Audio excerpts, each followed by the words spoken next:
Hey there, everyone. So, today we're going to be talking about general essay construction in this video. All right, you can apply these same principles to just about any kind of construction that you attempt to write.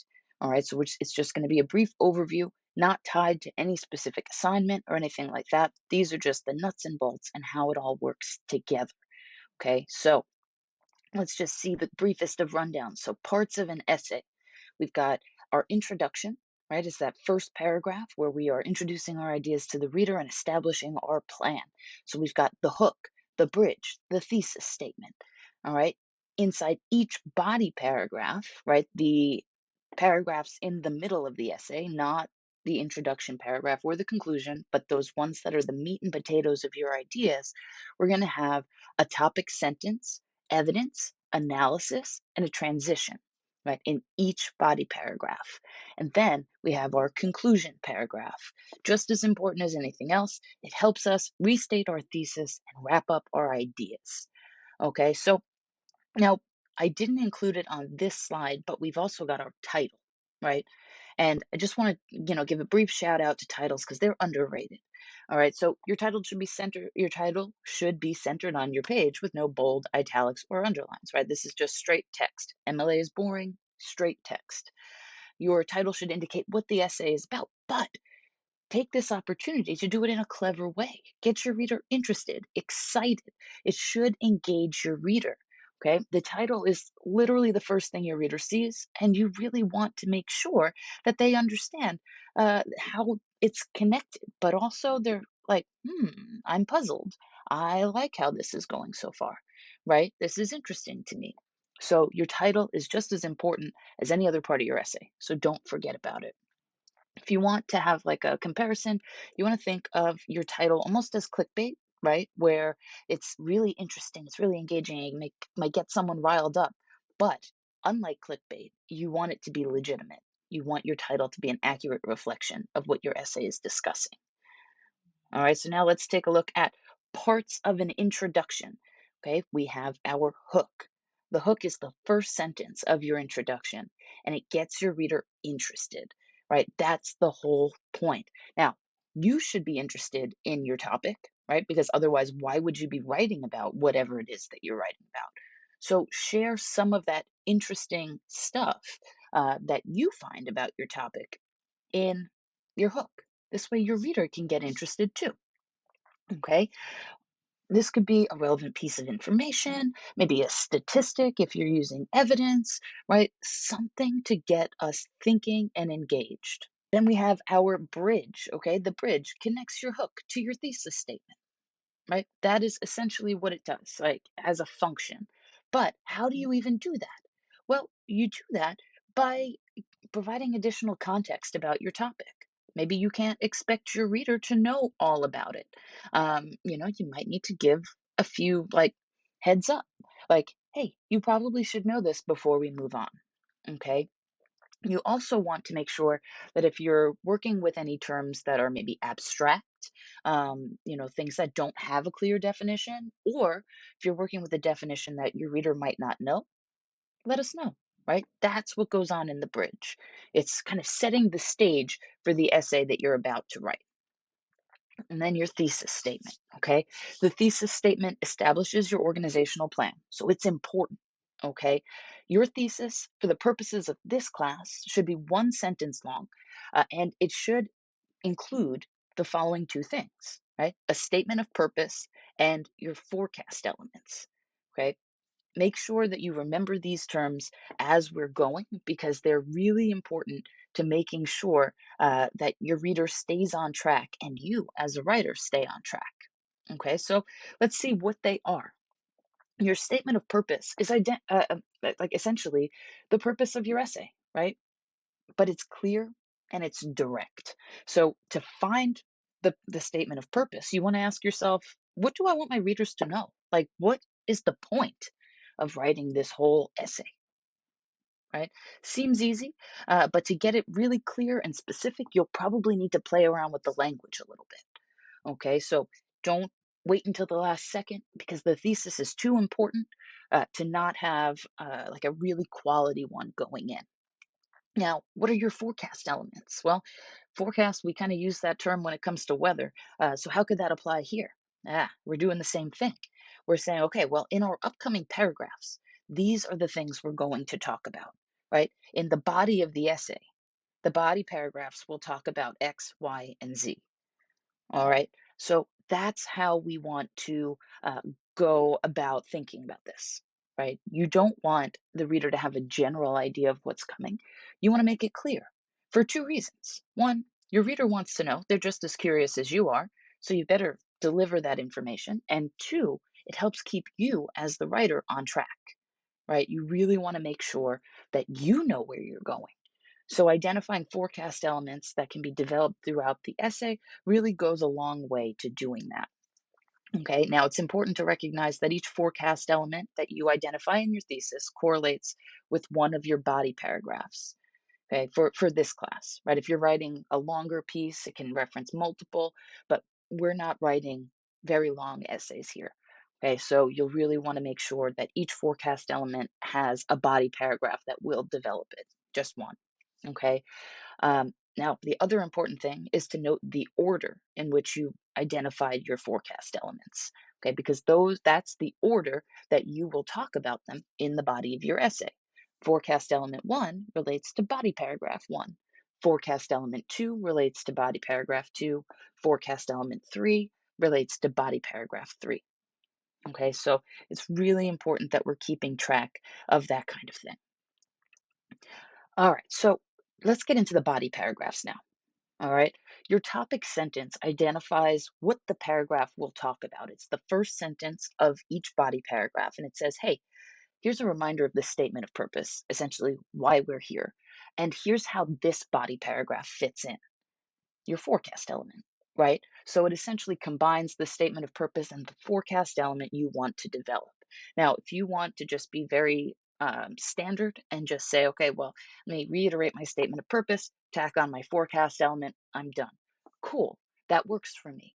Okay, I'd rather you have a clear organizational plan than for things to, for you to push yourself to be creative in a way that doesn't necessarily work.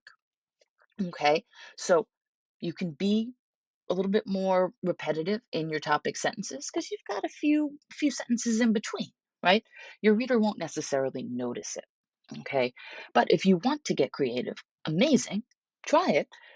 Just make sure that you are kind of harkening back to your statement of purpose and your chosen forecast element for that paragraph, or your identified forecast element for that paragraph, because remember, they go in that same order as you find them in your thesis. um, Now, inside your body paragraphs, you're going to include evidence and analysis.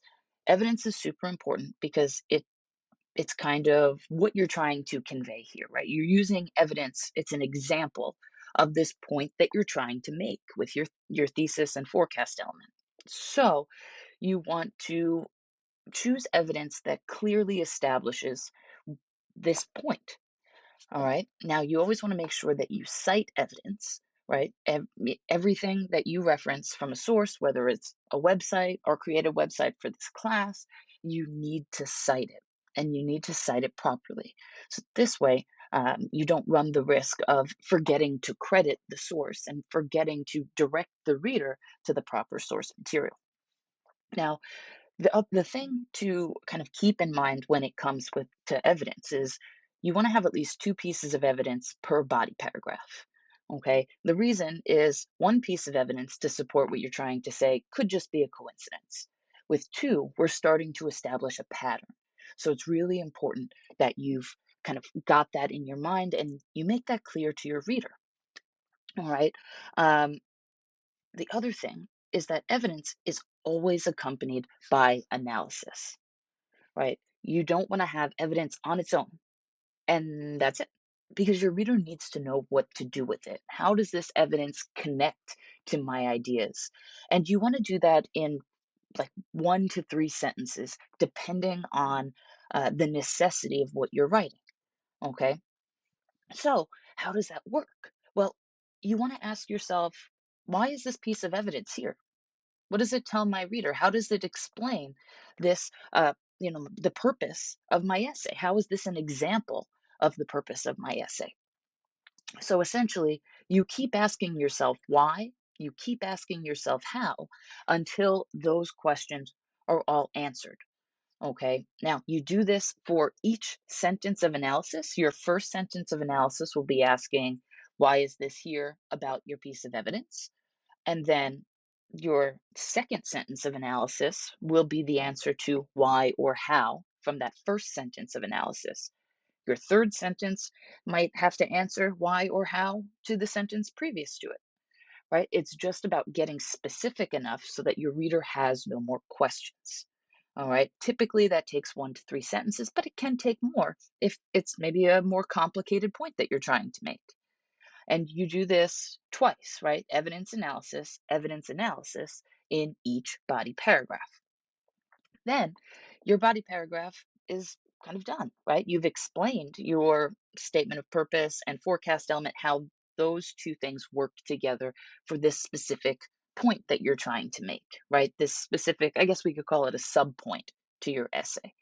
Well, okay, so now we need to move on to the next thing, right? If it is a body paragraph that is not the last body paragraph, you're going to say, hey, in this body paragraph, we talked about this thing, right? Your forecast element from the body paragraph.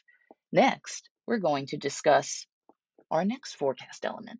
Now, you don't want to be quite so out there about it, be a little bit clever. This is where your kind of creativity with language comes in a little.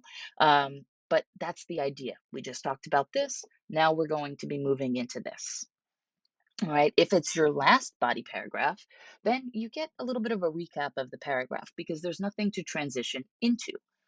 So that's kind of an important thing to remember. So since you are then going to be recapping in your conclusion, right? It kind of works as a transition, but instead of transitioning with content, it's transitioning with the way it's conveying ideas. All right, so here's a fun little weird story about two codependent best friends, evidence and analysis. All right, in this little stick figure image, they are holding hands because they don't go anywhere without each other. Having evidence without analysis is pointless. Having analysis that's not grounded in evidence is even more pointless. So you really need to show your reader using your analysis what the evidence is trying to accomplish, and your evidence needs to clearly ground your analysis in whatever it is you're trying to talk about. Okay, so they go hand in hand. When they're together, they're happy. When they're not together, they're just sad and ineffective. Okay, so it's really important that you keep an evidence and analysis together always. And finally, we've come to our conclusion. Now, the purpose of the conclusion is to provide some closure for the reader and remind them why they're here. What is it that you guys accomplished together? Right? Because the reader at this point should be on your side. You should have, won them over, and in whichever manner the essay that you're trying to write is attempting to do that, whether it's sharing information or it's making an argument or trying to persuade, right? Each of these things are, relevant. You need to include that in your conclusion, right? What is it that you were trying to persuade? What is it you were trying to share? What is it you're trying to argue? Repeat that for the reader because they're on your side. And now you can remind them, hey, remember, this was effective because we discussed these things. Now, how do you do that without just kind of repeating your thesis statement and saying, my conclusion is done just like a copied paste version of your thesis? Well, it's easy. Okay. Instead of writing a 1 sentence thesis, now's the time where you stretch it. Okay. Stretch it so that you've got 1 sentence to identify your statement of purpose, 1 sentence to identify your first forecast element, another to identify your second, another for your third, etc. Right. And then you end it with a sentence that is, you know, engaging and interesting. You want to end your essay just like you started it, but you don't want to add new information. Okay, you want to just kind of remind the reader why they're here and just go for it. Okay, now there is one final thing I want to show you, which is for you visual learners out there who kind of, or I guess more analytical learners. We can turn an essay into a chart. All right, so we've got our thesis statement. Now, I want to just make a quick point that we're not, including the hook and the bridge and the title and the different things. This is bare bones organization. Okay, so you've got your thesis statement at the top of it, statement of purpose plus the forecast elements. Okay, body paragraph one is going to include a topic sentence. That's the statement of purpose and forecast element one. And then you've got your first piece of evidence and the analysis that works to develop that, your second piece of evidence and the analysis that works to develop that. And then we transition. Okay, each of these kind of brownish golden squares are your body paragraphs. So you really want to make sure that you're thinking about them in that way, right? Each of those body paragraphs are working to explain or persuade or whatever the purpose of your essay is, your thesis statement. Okay, you are justifying this statement you made at the beginning using each of your body paragraphs. Okay, and you're getting your reader on board every step of the way. You are pulling them in, you're getting them interested, you're getting them on your side. Okay, and then they all culminate in your conclusion. It's a recap of that thesis statement so you can see the pattern as we go, right? The pattern, everything comes from your thesis. Your body paragraphs develop your thesis using evidence and analysis, and then we finally come to the conclusion where it comes back around to your thesis statement. You give your reader a recap, remind them why they're here, and tell them that was worthwhile, wasn't it? We nailed it together. Okay? You have to be on the same team as your reader, so you need to get them on your team. And that's why you continuously meet their expectations by following this kind of organizational plan. It's what they want to see, it's what we want to share. Okay. And you want to also make sure that you are providing them with everything they need to understand. What are the connections you're making? Show that in your analysis, right? Those connections or those little hooks are that's a poor phrase because I don't mean it like hook in the introduction. I mean it like your evidence grips whatever tangible, like it's a tangible thing. And then your analysis develops how that tangible thing relates to the ideas you're trying to share. All right, so that is your essay in kind of a nutshell. I hope that this helps you kind of see an essay in a different way, maybe an analytical way. If you're analytical minded and you're like, creativity, I'm not really great at that. I'm not really great at that either. But if you know the structure and you know the rules for writing an essay, anyone can follow it, whether you're creative or not. All right. So I'm not leaving you creatives out. It's amazing. You can have more fun with your language and your ideas, because that's the fun thing for you. But for you analytical folks, follow this structure and you've got it. All right. Creative folks got to follow it too. But, you know, you know what I'm trying to say here. All right. So if you have any questions, please let me know. Send me an email, schedule a meeting. Otherwise, have a great rest of your day. I'll see you next time.